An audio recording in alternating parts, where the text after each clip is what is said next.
Salam sejahtera, terima kasih karena bersama dengan saya di Nazilin Unity Channel.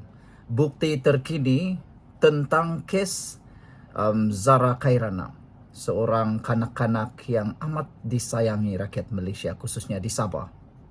Bukti terbaru menunjukkan perkara yang mengejutkan kita selepas bedah siasat yang dilakukan baru-baru ini.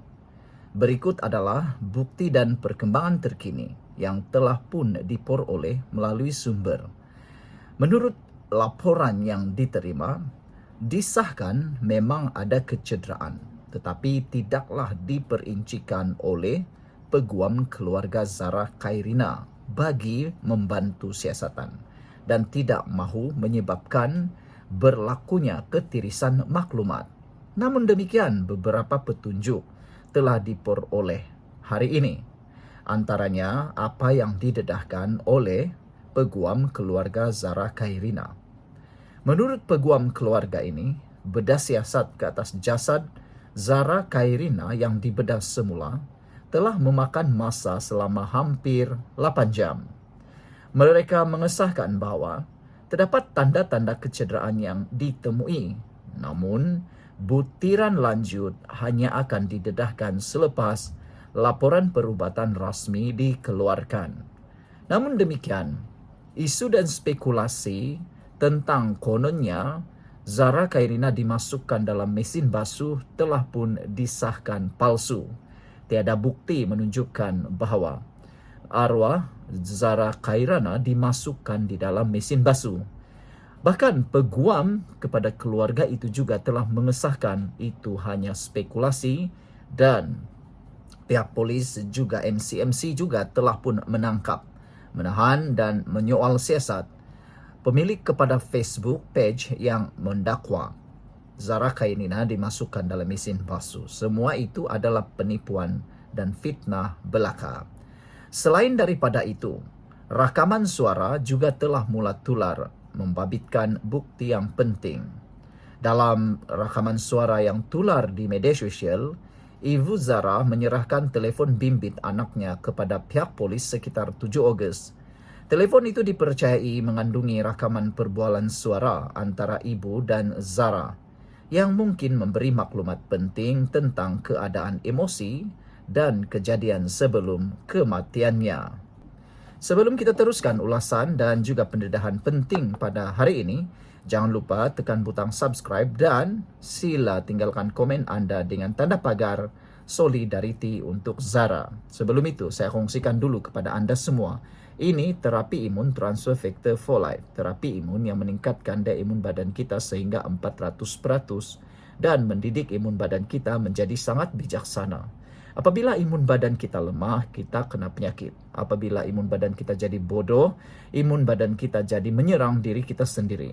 Apabila imun badan kita jadi lemah dan bodoh, ia tidak akan menyembuhkan kita daripada penyakit, bahkan menyebabkan kita juga sengsara.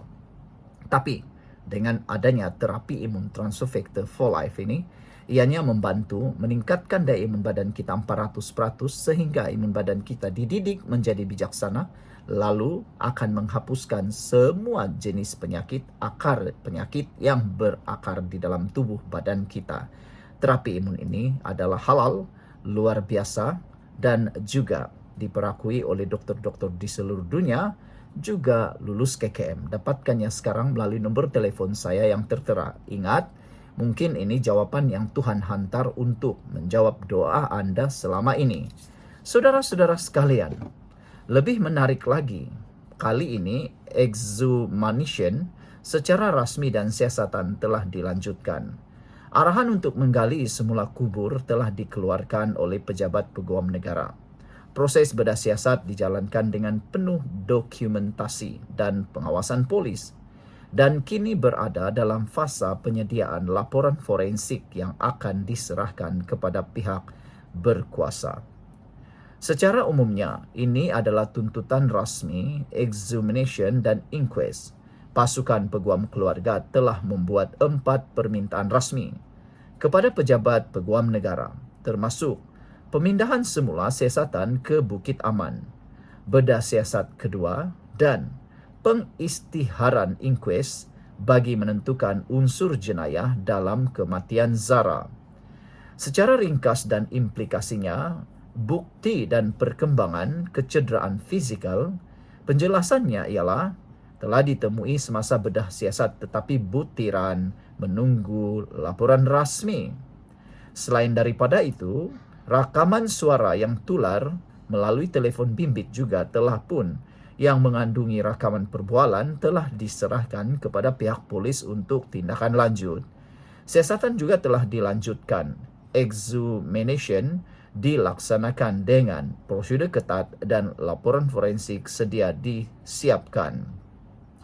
Prosedur inquest, keluarga menuntut inquest penuh untuk menentukan sama ada wujud elemen jenayah wujud. Secara umumnya dan secara keseluruhannya, kesimpulannya, terdapat bukti fizikal kecederaan dan digital rakaman suara yang kini ditangani secara telus melalui proses exhumation dan siasatan forensik.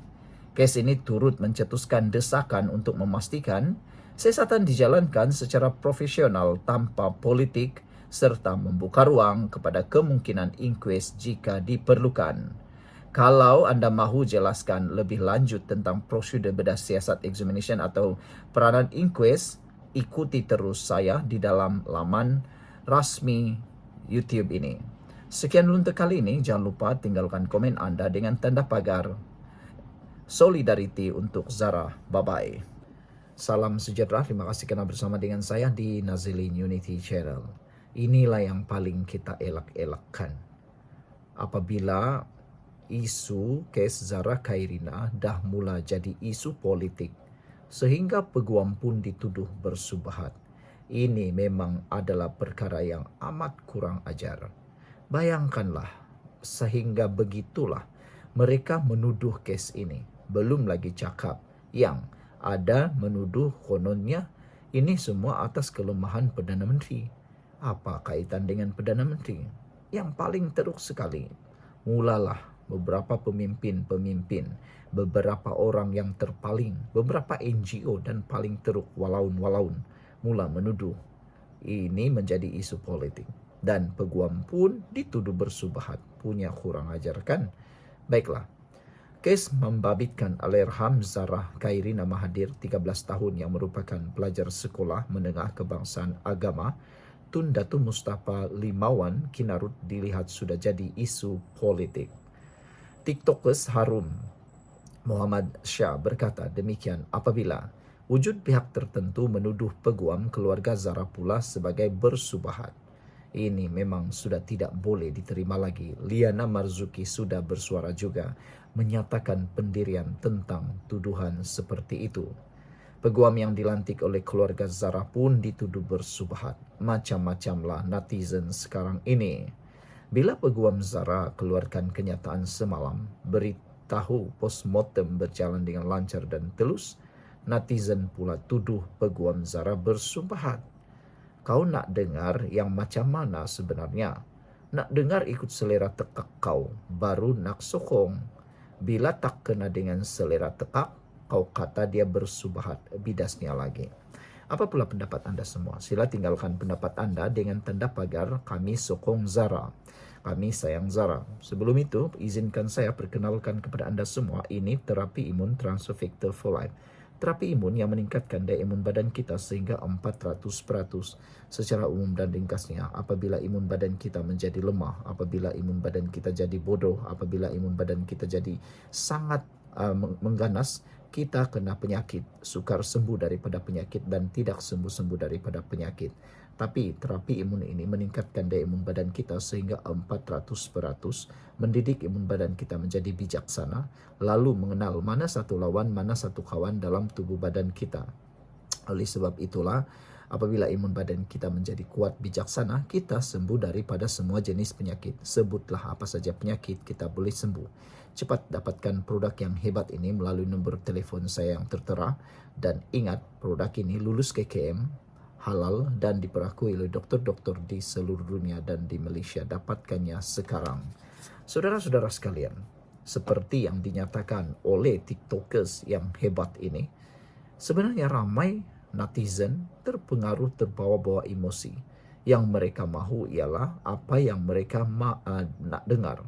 Bukan apa yang sepatutnya mereka dengar, tapi apa yang mereka mahu dengar. Itulah yang masalahnya. Dia kata, bila tak kena dengan selera tekak, kau kata dia bersubhat. Semalam Peguam Sahlan Jufri memaklumkan, proses bedah siasat jenazah Allahyarham Zara di Jabatan Forensik Hospital Queen Elizabeth di Kota Kinabalu berjalan lancar tanpa sebarang gangguan. Sahlan turut memberitahu beliau sendiri atas permintaan keluarga arwah melihat prosedur bedah siasat itu hingga akhir, bermula dari jam 11 pagi hingga jam 7.30 malam semalam bersama pasukan forensik. Peguam berkenan berkata, beliau melihat sendiri doktor memeriksa jenazah arwah secara menyeluruh. Tidak ada unsur-unsur seperti yang dinyatakan di media sosial. Seperti dakwaan ada tangan-tangan tertentu. Semua itu tiada, katanya kepada pemberita. Menurutnya, laporan bedah siasat itu akan disiapkan oleh pasukan forensik paling lewat pada tempoh 2 bulan. Ini kerana ia membabitkan beberapa orang pakar dan semua pakar ini akan berbincang sebelum memuktamadkan laporan postmortem itu, kata Peguam berkenan. Mengulas lanjut, Harun Muhammad Shah berpendapat pihak yang melakukan tomahan terhadap peguam keluarga Zara sebagai melampau. Kau pula lebih-lebih, rakyat Malaysia mahukan keadilan untuk Zara. Tapi kalau peguam Zara pun dituduh bersubhat, kau nak apa sebenarnya? Ini bukan lagi keadilan, sudah. Ini bertindak ikut emosi, hawa nafsu. Dah jadi isu politik. Sama-sama kita doakan keadilan untuk Zara, kata Harun lagi. Sekian dulu untuk kali ini. Jangan lupa tinggalkan komen Anda. Bye-bye.